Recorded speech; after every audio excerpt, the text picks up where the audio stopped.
Я очень рада, когда кто-то покупает билет на Жанну Аркадьевну, а я вот совершенно в другом амплуа. И я ухожу в глубине сцены, и там действительно есть душ. Я снимаю себе одежду и вхожу в этот душ. Мокрое нижнее белье, я вам точно обещаю. С удовольствием рыдаю, с удовольствием царапаю себя изнутри. Надо играть роль так, чтобы вас у театра ждала скорая помощь. Актеры гибнут от недохваленности. Дайте мне причину, из-за чего я должна расстроиться, чтобы встать утром и не иметь на что-то сил.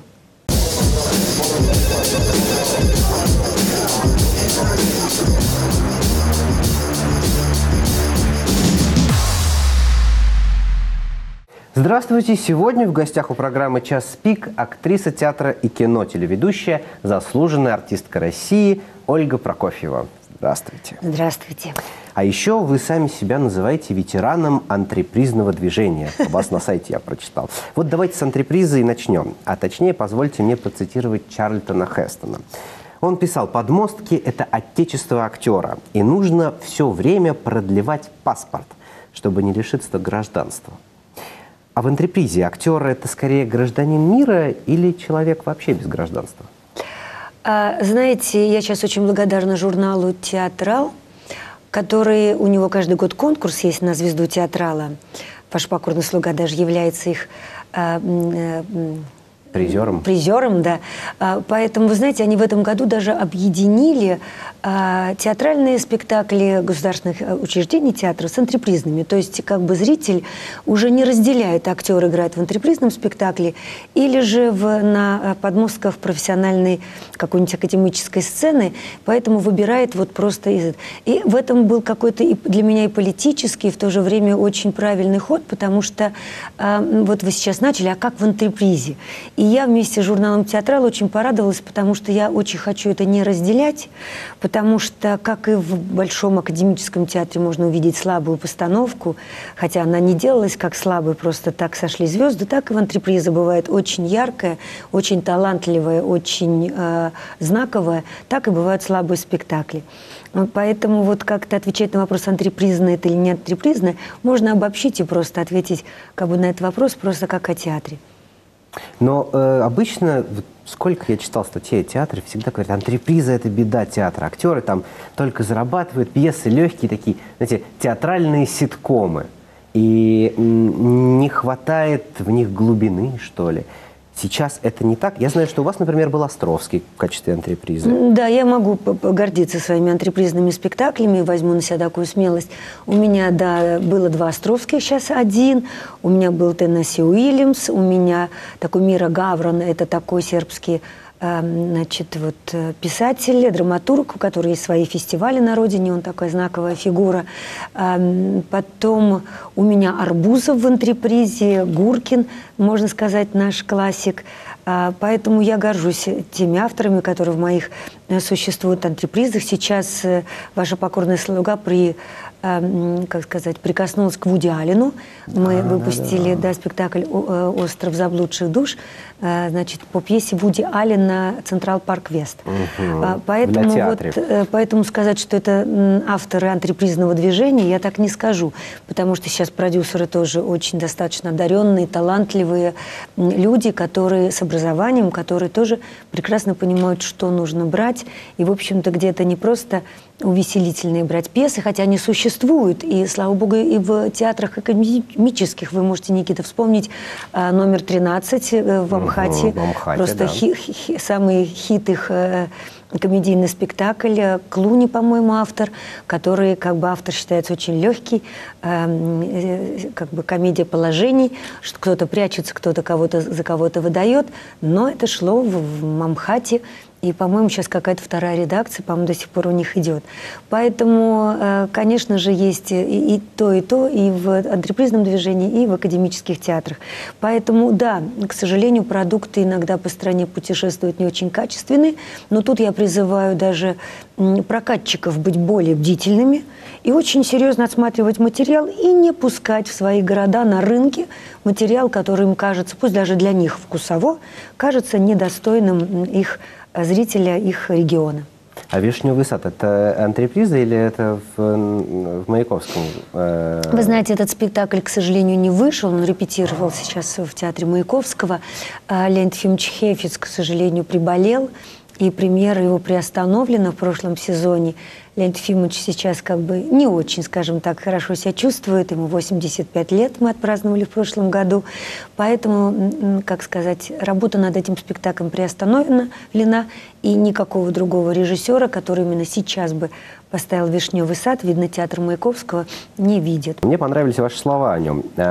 Вот вы говорили, что мы репетируем «Вишневый сад» и шутим, что наш спектакль будет настоящим ноу-хау. Не будет ни одного обнаженного тела, ни одного матерного слова. А как по-вашему, вот мат и обнаженка, которая сейчас так популярна на сцене, это от бессилия режиссера? Иначе зрителя на спектакль не заманишь. И вообще, может быть, это иногда нужно или вообще не нужно никогда? Опять же, мы сейчас немножко вступим с вами на вкусовую территорию, потому что, может быть, кто-то бы в этом кресле вам долго убеждал, что это как здорово на театре и так далее. Вы знаете как? Опять же, все вкусово определяется. Если ты не переживаешь за артиста, который, извините, стоит голышом на сцене и видишь, что как мучается артист, это одно.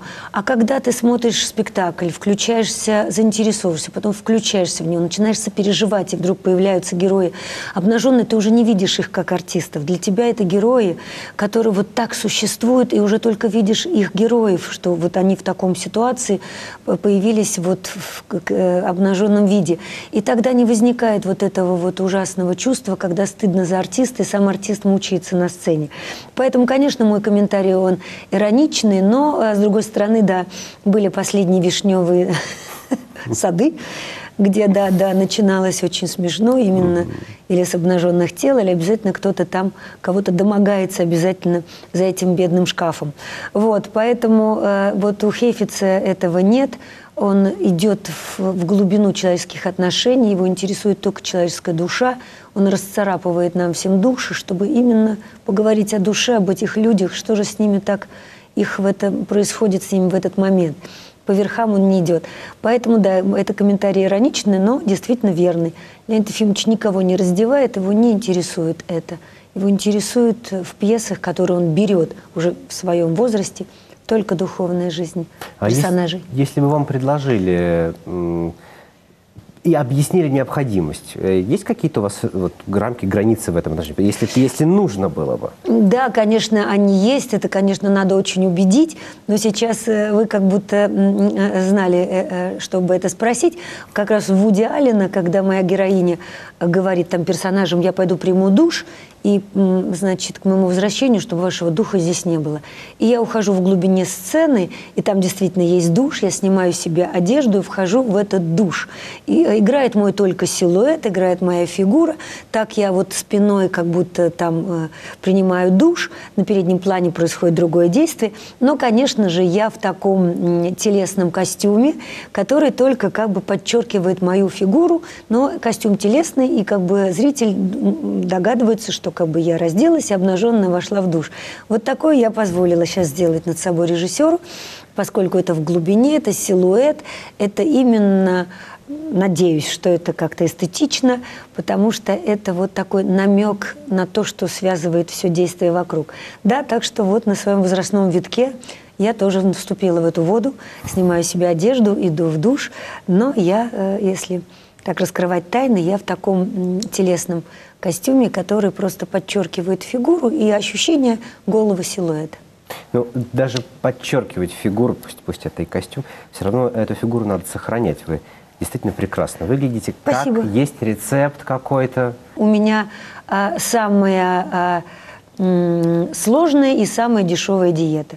Самое сложное – это поменьше есть, самое дешевое – это не тратить деньги на эти продукты. Да, просто поменьше кушать. И фигура – это моя часть профессии, поэтому я как бы прекрасно понимаю, что все-таки театр – это эстетическое восприятие. Конечно, лучше смотреть на красивых мужчин на сцене, не пузатых, на женщин определенных форм. Да. Есть, конечно, такие женщины-пампушки, но это редкие индивидуальности, кому это идет. Отойдем от вопросов, пожалуйста, которые вам часто задают. По поводу классики. Вот вы «Вишневый сад» мы упомянули, вы играете еще Пигмалиона. Шоу, Чехов, понятно, что автор вечный. Зритель ходит на классику, не наскучила она ему? Или нужно каким-то вот образом его завлекать? Вот этими вот обнаженными телами, я не знаю, еще чем-то.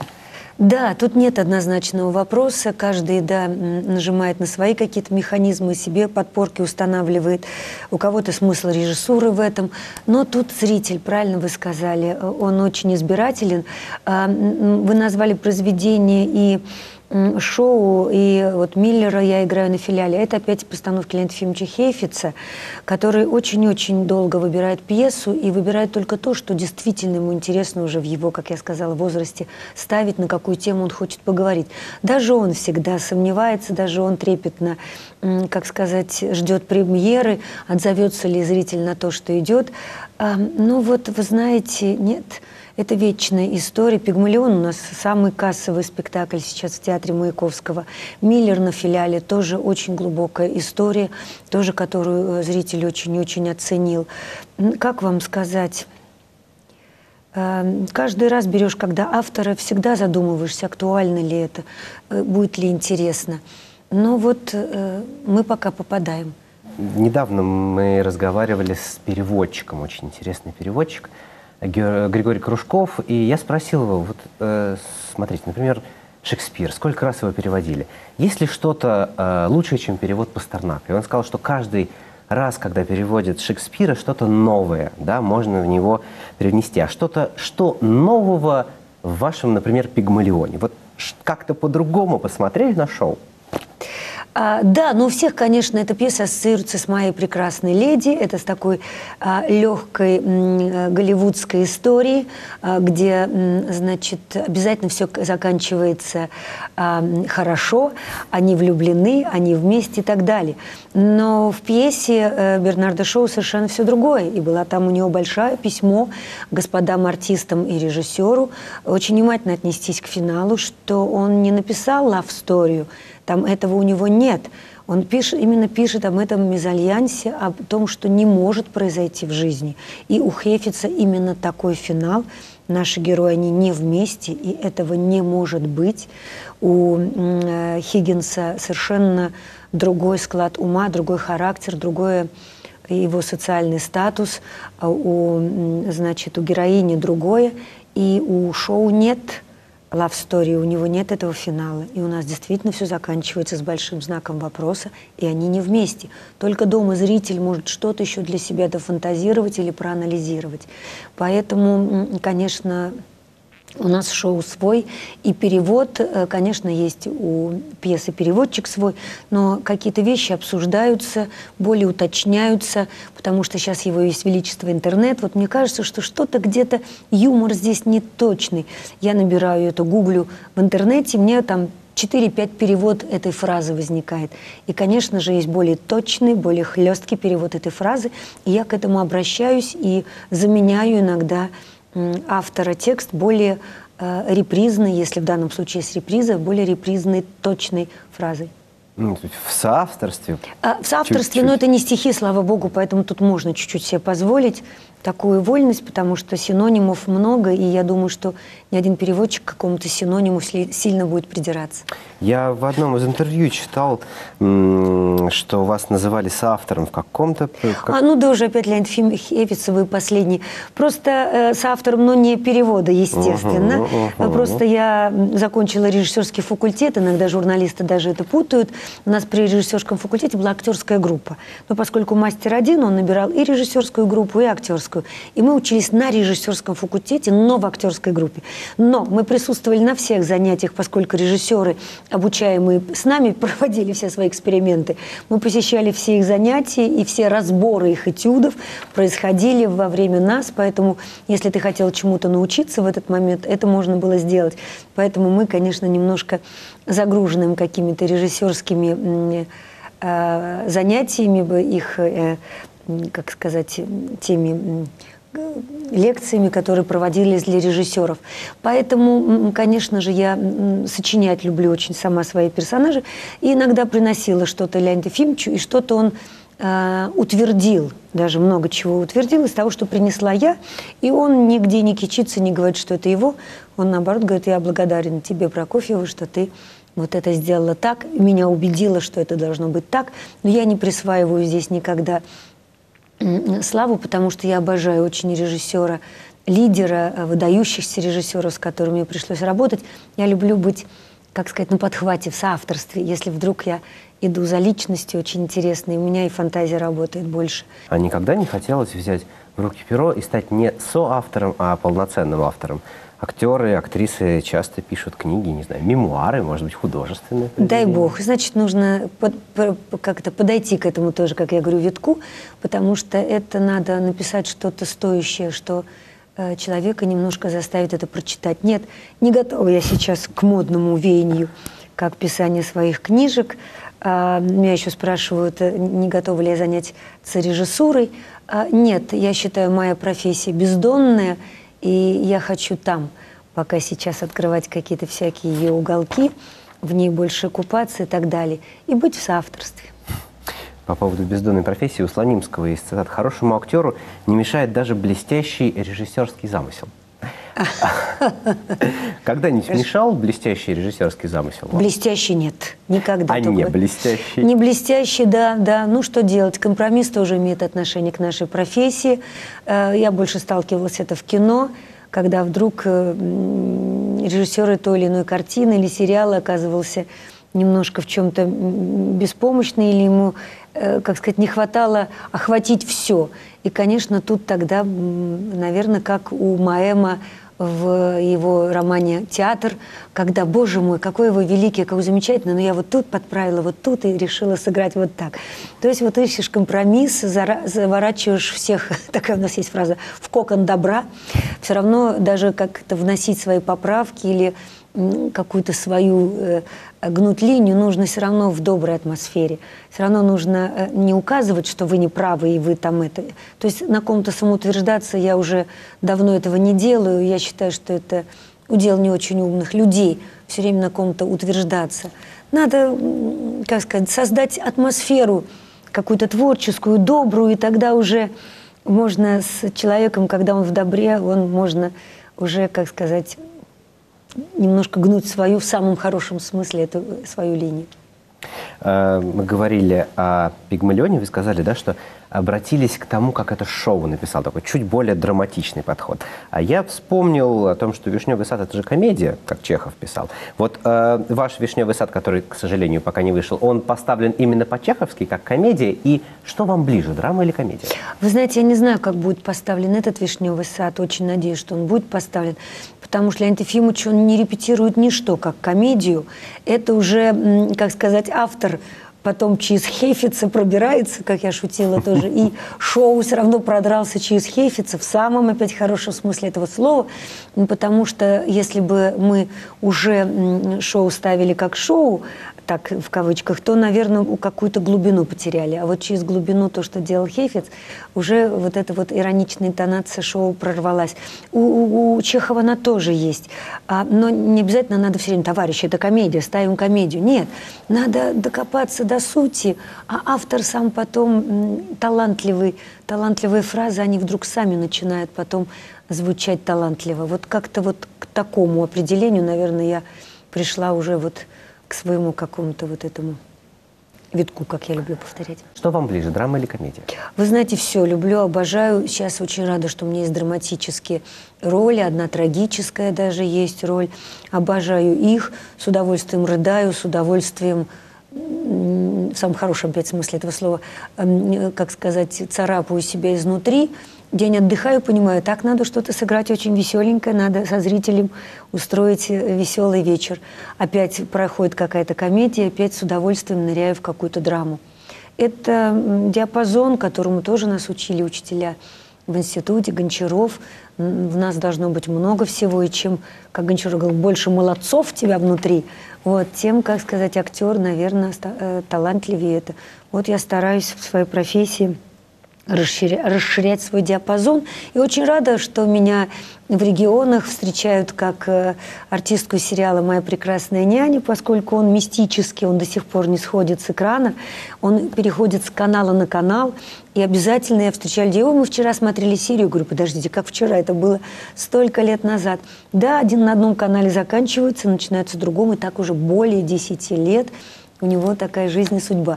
И я очень рада, когда кто-то покупает билет на Жанну Аркадьевну, а я вот вдруг совершенно в другом амплуа и получаю потом в сетях какие-то очень приятные отзывы на эту тему. То есть я, как сказать, не только в этом амплуа существую, и очень рада, что кто-то меня открывает с другой стороны. Ну, не обидно, когда идут именно на Жанну Аркадьевну? Нет, ну что вы, что такое популярность для меня? Это хорошо сделанная работа.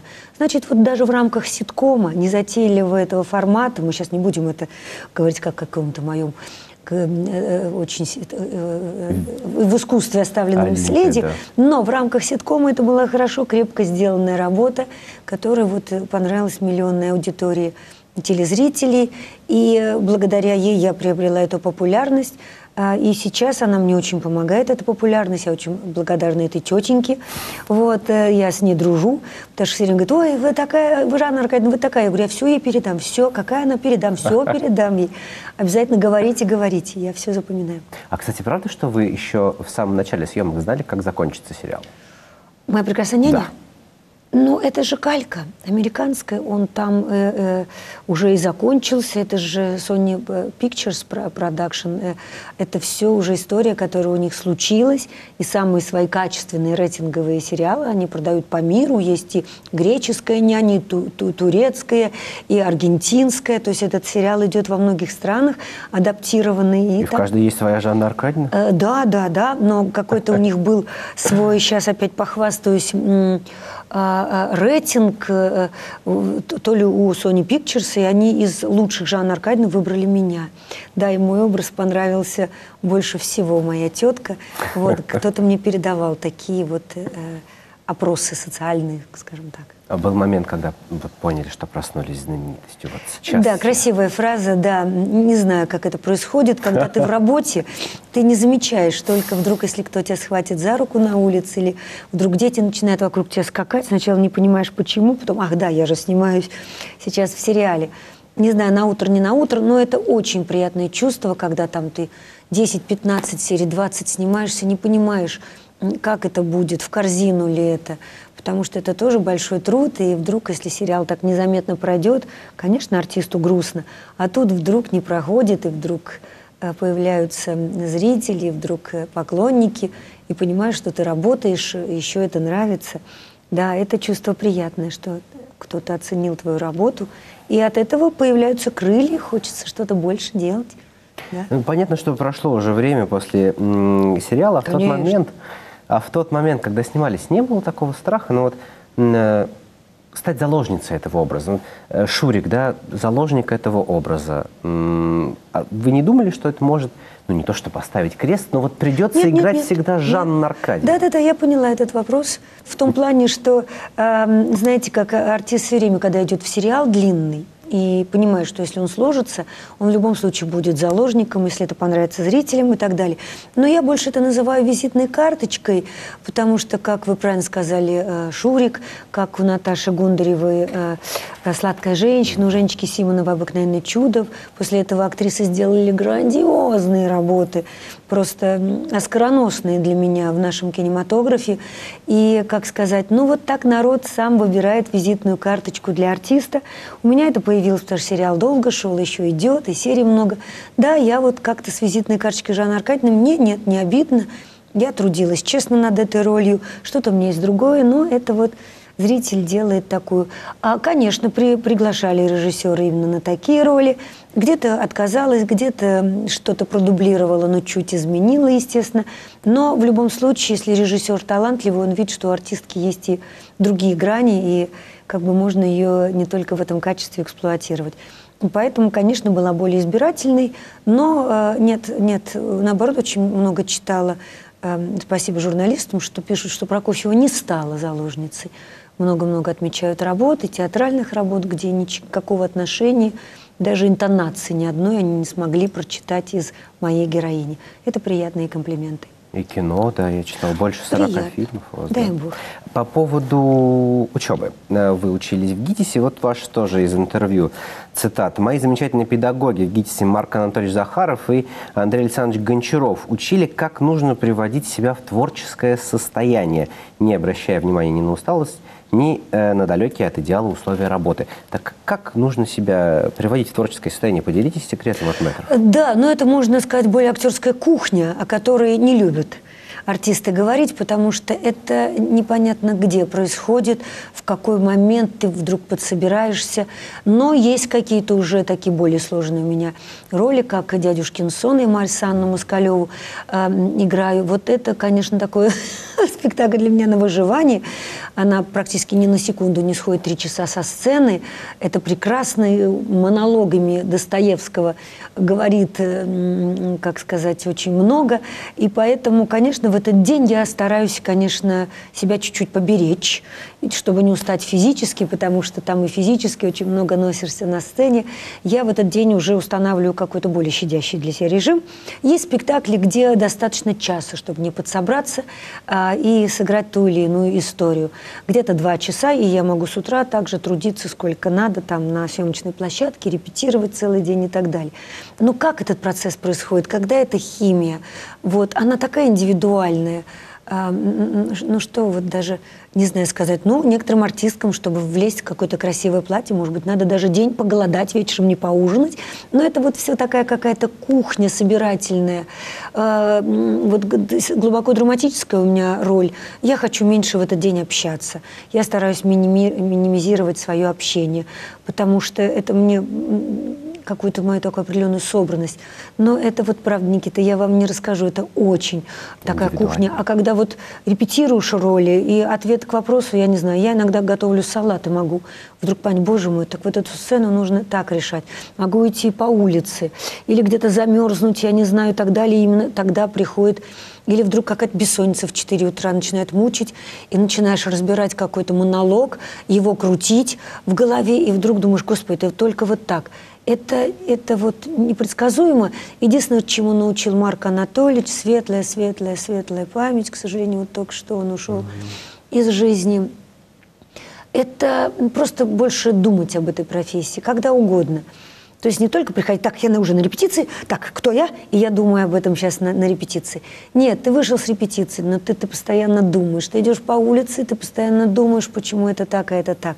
То есть вот этому они научили, вот этому гамбургскому счету к профессии, что нельзя как-то островками по ней скакать, надо как-то более погружаться. Вот они вот это, наверное. Но сейчас я смотрю на молодежь, да, на талантливую молодежь, сейчас соблазнов больше, сейчас так много, что у них есть и радио, и телевидение, и даже сериалов, пусть не затейливых, но они там приобретают все равно какую-то уверенность в себе. Даже если появляется их лицо на каком-нибудь борде там в городе, это все тоже на профессию. Это есть такая уверенность приобретается. Вот, я уже на борде, я, значит, что-то умею, и это всегда очень чувствуется на сцене, приходит уверенность такая профессиональная, навыки. Мне нравится, как многие существуют сейчас в профессии. Ну, кто-то забегает, но это люди, потом спрашиваешь через год-два, а где Иванов? Ой, то есть только Иванов. Да, не дай бог, кто подумает о себе. А, к сожалению, он там уже занимается чем-то другим. Вот и так бывает в профессии. Мне очень понравилось ваше словосочетание «спектакль на выживание». Я вас спросил по поводу того, как входить в творческое состояние, а теперь я спрошу о том, как выходить. Я вспомнил, в Малом театре до сих пор, по-моему, идет Иван Грозный, не знаю, кто его сейчас играет, тогда его играл актер Михайлов. И вот ему каждый раз, когда он выходил со спектакля, ему вызывали скорую, потому что у него обострялась язва. Так он вот входил в эту роль, так она его мучила. А бывали, во-первых, были ли у вас такие мучительные роли, которые вас как-то внутренне, да, заставляли вас как-то переживать или что-то с вами делали? Это раз. И два, как выходить из таких вот сложных ролей? Да, но ответ есть, но, наверное, тоже очень субъективный, но вы же меня спрашиваете. Но Андрей Александрович Гончаров тоже всегда мой педагог, всегда тоже надо играть роль так, чтобы вас у театра ждала скорая помощь. Это тоже его слова. Где-то я даже сказала: Андрей Александрович, ну, слава богу, скорая помощь меня не ждет. На Андрей Александрович, конечно, я уже обратилась к Андрею Александровичу, который не с нами, но мокрое нижнее белье я вам точно обещаю. Да, вот поэтому до нижнего мокрого белья играем часто, почти всегда. Вот, это нормально. Не знаю, наверное, это звучит все-таки как бы не пошло. Это профессия такая, да.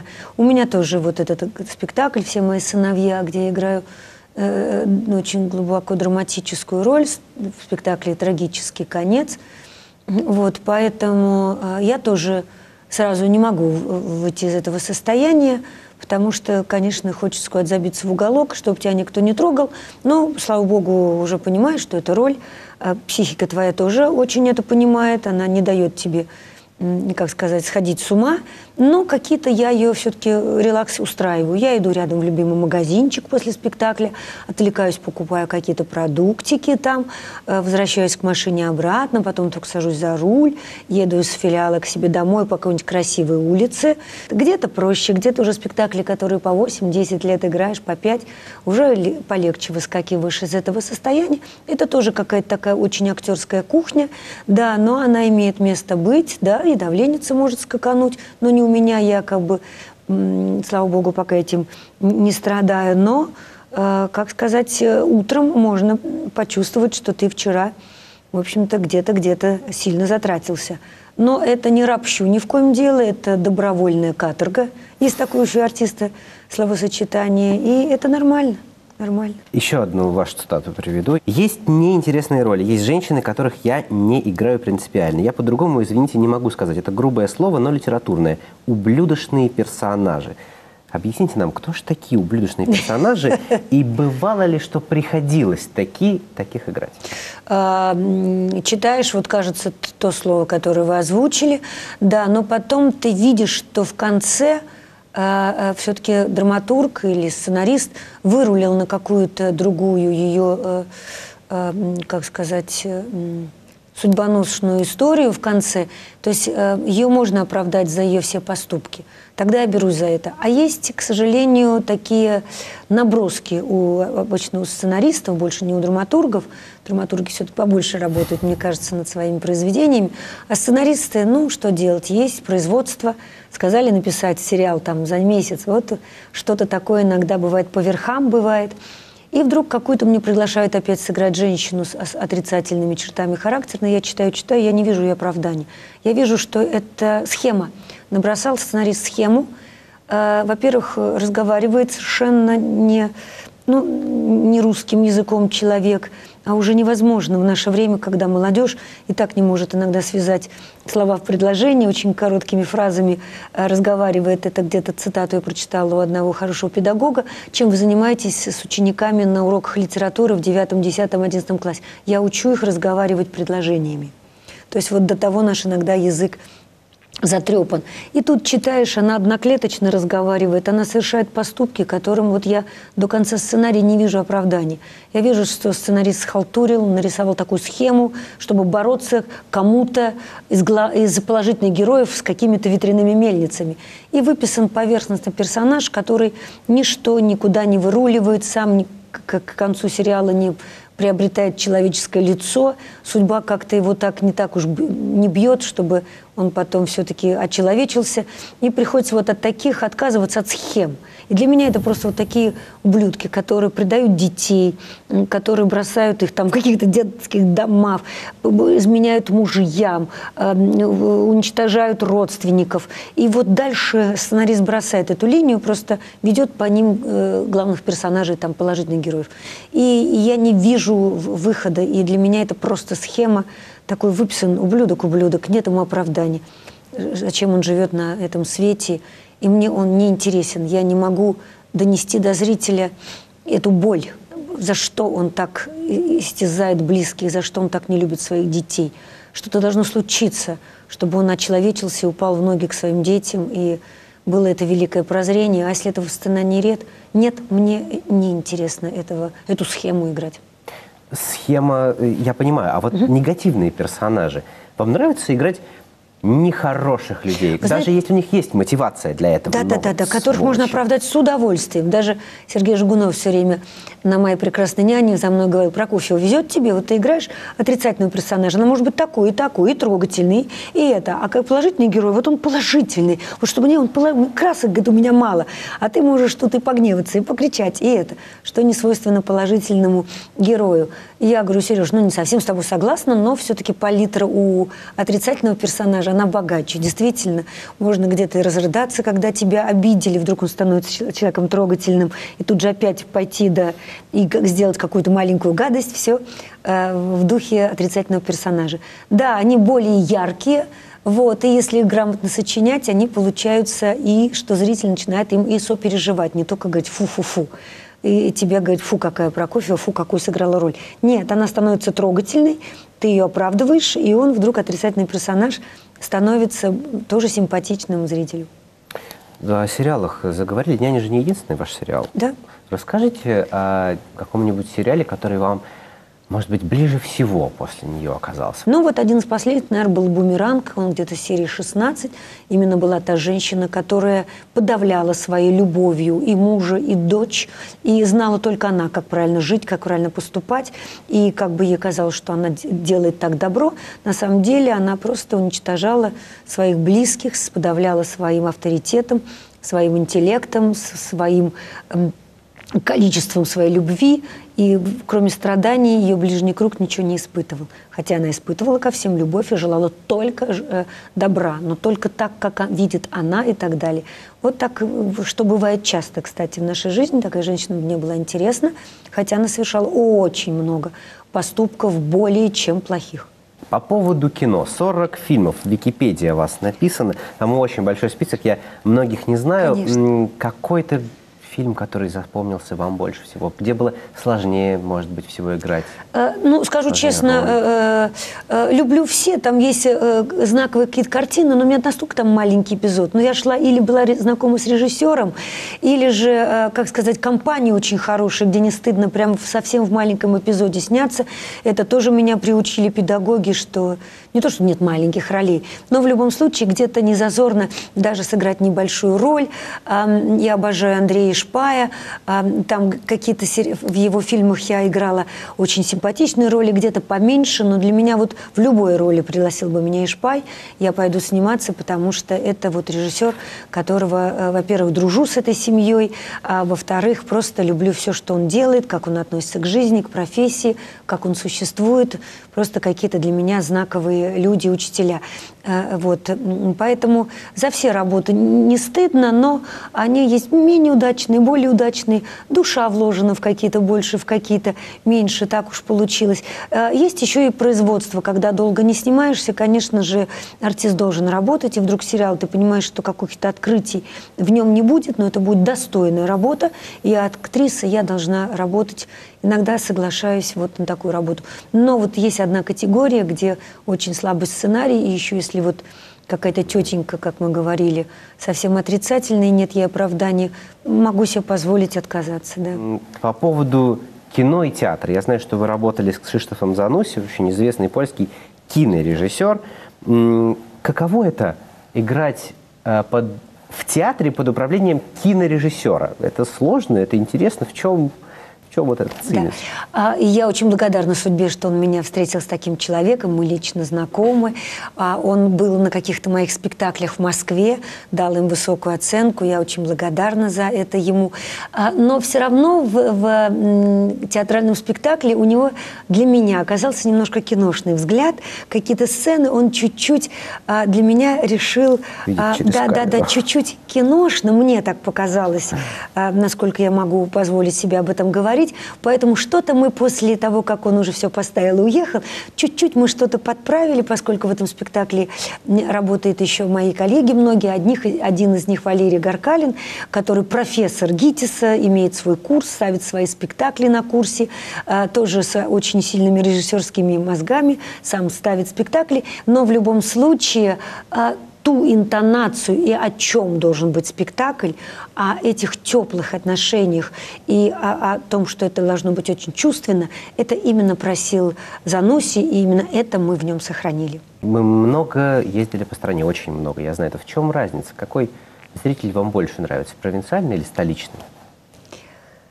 Как он вас встречает? Да. Знаете, у залов есть свой зритель. Вот даже больше скажу, города, конечно, тоже есть более театральные, есть менее театральные. В какие-то мы меньше ездим, но вот такое есть понятие. Да что, вы в этот город едете? Какой же он театральный? Что это? Кто это установил? Вот это очень до сих пор пыталась исследовать, но это очень-очень трудно понять, почему тот или иной город, вне зависимости от количества населения, является более или менее театральным. Есть залы, как в Петербурге. Вы знаете, приезжаете, есть такие площадки, где вдруг вроде Петербург, но какой-то зритель чуть другой. А идешь играть в ДК Выборгском, там как намоленный зал, такое еще понятие у артистов есть. Ну, этот зал намоленный. Там вот зрители действительно приходят, и они уже с каким-то предвзятым отношением, они уже какая-то волна любви, еще ты не успел ни слова сказать, ничего, они уже тебя накрывают какими-то очень своими положительными эмоциями и, как сказать, своими какими-то уже еще незаслуженными тобой аплодисментами. Вот, поэтому города много театральных. Люблю очень ездить по регионам. Там действительно публика тоже очень интересная, но тоже очень избирательная. Так, чтобы вот спасибо, что приехали. Нет. Их тоже нужно завоевывать, нужно привозить качественную продукцию, о которой мы говорили с вами в начале. И очень нужно постараться, чтобы очень достойно завоевать их любовь и внимание, и их аплодисменты. А больше собирают гастроли театра Маяковского или антреприза? Собирает зрители? Залы. Это зависит уже от прокатчиков и продюсеров. Зрителя пригласить в зал сейчас очень много. Вот я приезжаю в города, и все стены, все борды, там все столько много сейчас коллективов музыкальных, драматических ездит, и поэтому очень-очень города, как бы такое понятие, перекормлены даже иногда какими-то развлечениями. Тут уже очень-очень нужно постараться сначала продюсерам, прокатчикам убедить зрителей купить билеты, а уже если мы видим полный зал, я знаю, как это трудно делается, не потому что я имею отношение к продюсеру, я имею отношение уже к своим наблюдениям очень долгим. Когда ты видишь наполненный зал, теперь уже нужно просто сделать очень хорошо свое дело, чтобы все совпало. Труд этих людей, твой труд, и получилось то, ради чего вообще ты существуешь в этой профессии. За границей нашего замечательного государства гастроли же бывают СНГ, Европа. Какой там зритель? Как вас там встречают? Хороший, но тоже везде разный. Прибалтика очень тоже избирательно относится. Это приходит, конечно, более русскоязычное население, но они ностальгируют, они часто ходят, благодарные. В Соединенных Штатах тоже это, естественно, больше наши, кто переехал на постоянное место жительства.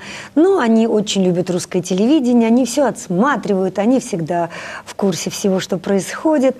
Они очень теплые, всегда рады, но тоже очень-очень мы стараемся возить все очень качественное, отобранное и так далее, потому что по-иному не хочется в этой профессии существовать. Так забежать что-то в легкую сделать уже как-то нет установок, а после этого и пусто, и на душе пусто, и как-то и стыдно даже иногда бывает. Но как-то уже, слава богу, я уже отобрала свои антрепризные спектакли, и я как-то уже стараюсь за все отвечать, за то, что я делаю. И за рубежом все это очень трогательно. Мы любим эти поездки, хотя они сумасшедшие по своему графику. Мы, когда были в Соединенных Штатах последний раз, мы где-то за 6 дней гастрольных, у нас было 7 перелетов, 6 спектаклей, то есть мы умудрялись в первой половине дня насладиться там тем городом, где были мы, пусть то Вашингтон, пусть то там Майами, где-то даже забежать в океан, выбежать так же быстро из него, покричать «Ура!» и дальше заниматься тем, ради чего мы приехали, прекрасно понимая, что все равно мы здесь на работе. Всегда это очень плотно, всегда это очень напряженно, но, опять же, главное, как говорила Марья Александровна Москалева с «Дядюшкиного сна», главное, с какой стороны посмотреть. Ведь можно всегда страдать, и как тяжело, и как вообще часовые пояса, а можно все равно радоваться всему, каждому гостю, каждому кустику, каждой волне, каждому солнцу. Это отношение твое к жизни. Но на такое позитивное отношение к жизни силы нужны. Откуда их брать? Откуда, ну, если все работает, они есть силы? Это, опять же, все от головы. А как, откуда силы? Самоубеждение вот. Ну, а почему должно быть плохо? А что вот вас заставляет с утра думать, что день не ваш и что плохо? Да, если вы только жарите котлеты и идете с ними в больницу, и кто-то болен из ваших близких людей, да, это действительно, это страдание.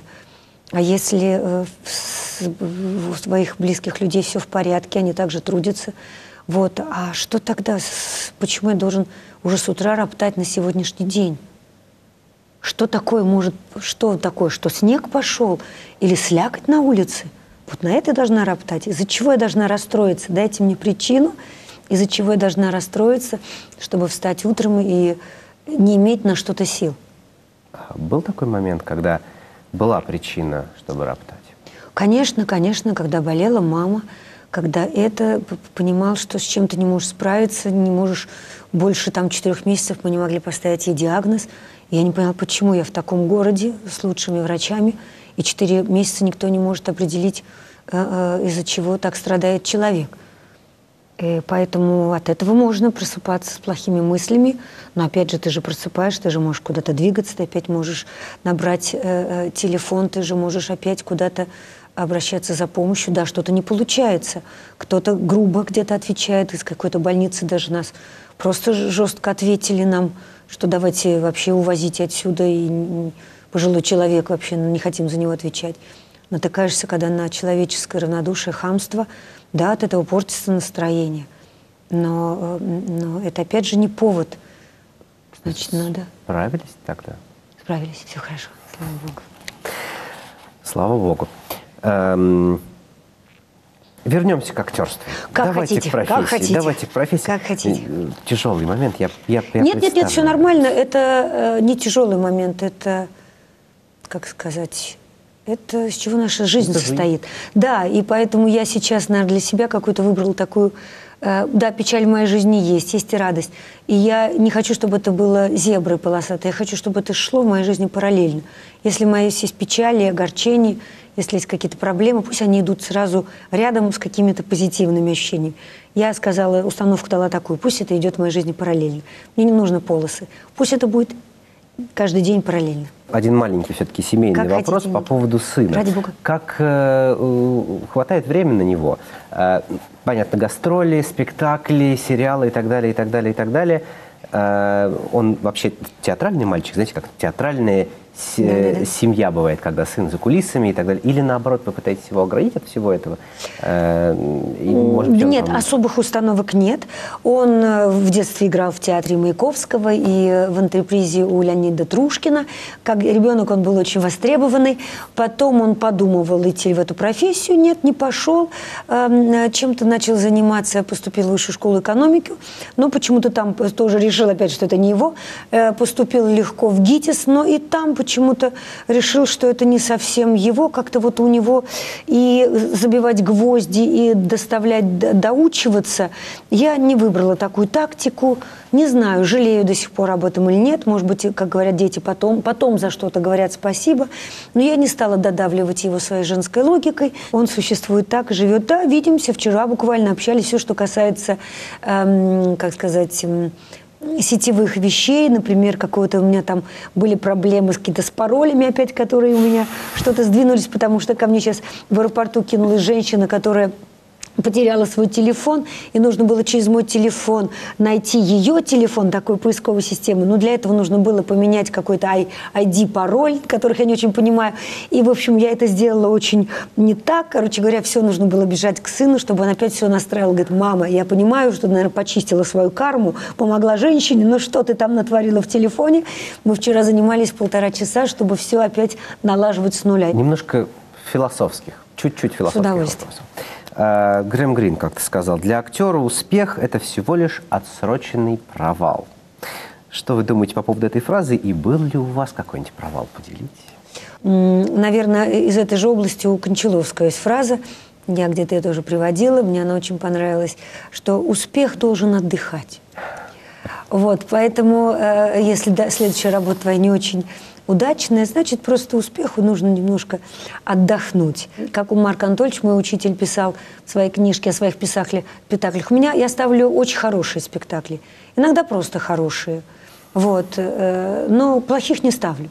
Поэтому, наверное, бывают как бы успешные спектакли, бывают хорошие, успешные роли, бывают просто хорошие роли.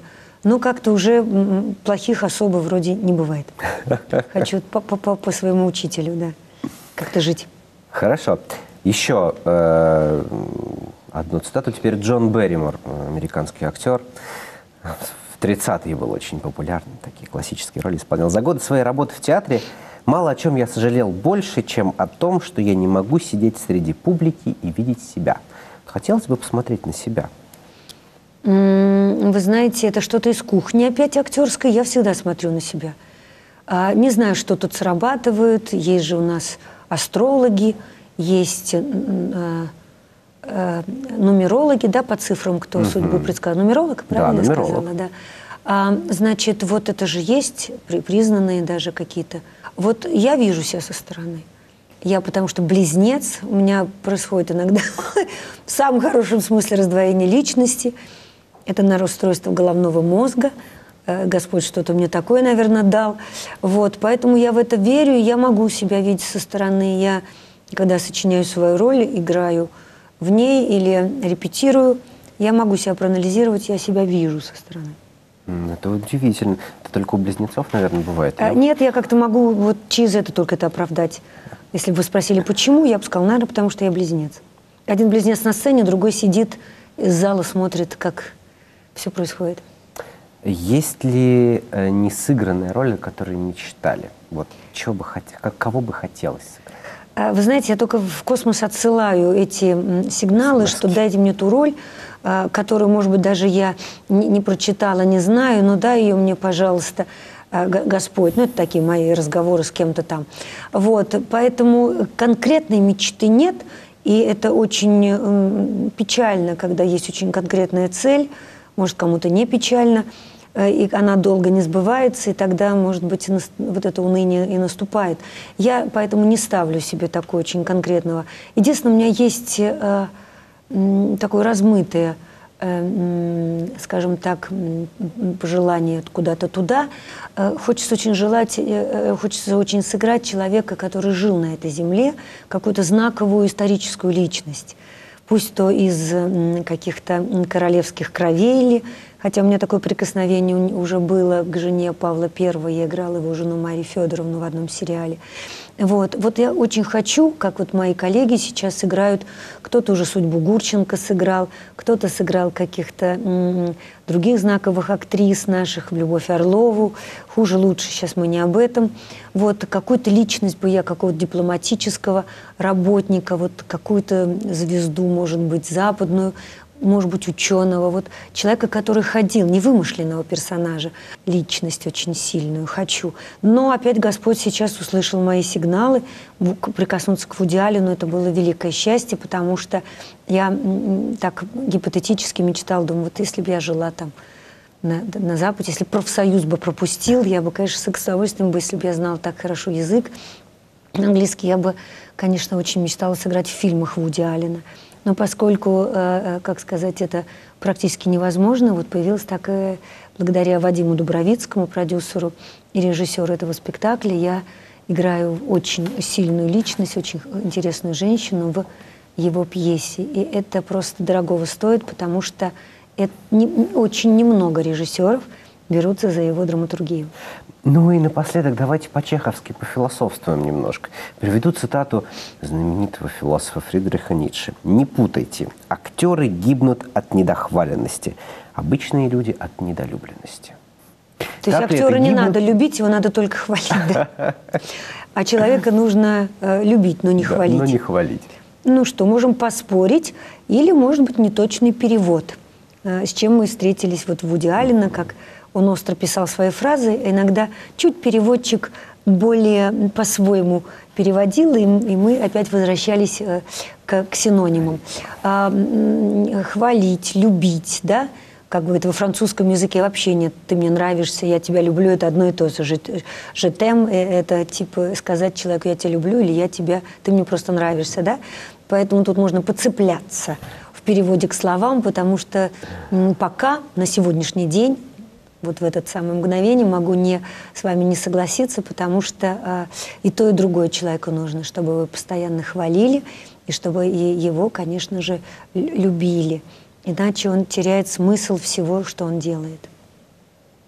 Ну что ж, чудесно. Спасибо вам большое. Спасибо вам, Никита. Очень приятно с вами поговорить. Мне с вами очень приятно. Спасибо. Сегодня в гостях у программы «Час пик» была актриса театра и кино, телеведущая, заслуженная артистка России Ольга Прокофьева.